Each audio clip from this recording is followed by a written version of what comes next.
আসসালামাইকুম, আশা করি সবাই ভালো আছেন। হাঁটু, কোমর বা মেরুদণ্ড ব্যথার কার্যকরী একটি ওষুধ হচ্ছে এই কন্টিলেক্স ট্যাবলেট। কন্টিলেক্স ট্যাবলেটের কার্যকারিতা আর ভিডিওটি শুরু করার পূর্বে একটা কথা, ওষুধের পরিচিতি এবং অন্যান্য স্বাস্থ্য বিষয়ক তথ্য পেতে চ্যানেলটি সাবস্ক্রাইব করে রাখতে পারেন।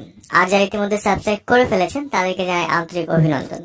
কন্টিলেক্স ট্যাবলেট বাজারে নিয়ে এসেছে স্কয়ার ফার্মাসিউটিক্যাল লিমিটেড। আর প্রতিটি ট্যাবলেটে রয়েছে দুটি গুরুত্বপূর্ণ উপাদান, গ্লুকোসামিন সালফেট 250 মিলিগ্রাম এবং কন্ড্রোইটিন 200 মিলিগ্রাম। আপনার যদি দীর্ঘদিন যাবৎ হাঁটু ব্যথা থাকে, ফলে আপনার হাঁটতে অনেক কষ্ট হচ্ছে, বিশেষ করে সকালবেলা বিছানা থেকে নেমে পা ফেলা যাচ্ছে না, এমন পরিস্থিতিতে খেতে পারেন এই কন্টিলেক্স ট্যাবলেট। আবার অনেকে কোমর ব্যথায় ভুগছেন, ফলে কোমর বাঁকা হয়ে কোনো কাজ করতে পারছেন না, অথবা দীর্ঘদিন ব্যথায় কোমর দিন দিন বাঁকা হয়ে যাচ্ছে, এখন সোজা হয়ে দাঁড়াতেও কষ্ট হয়। এমন হলেও আপনি ডাক্তারের পরামর্শ নিয়ে এই কন্টিলেক্স ট্যাবলেটটি খেতে পারেন। এছাড়া অনেকের মেরুদণ্ডের ব্যথার কারণে উঠতে বা বসতে অনেক কষ্ট হয়। এই ধরনের মেরুদণ্ডের ব্যথায় বা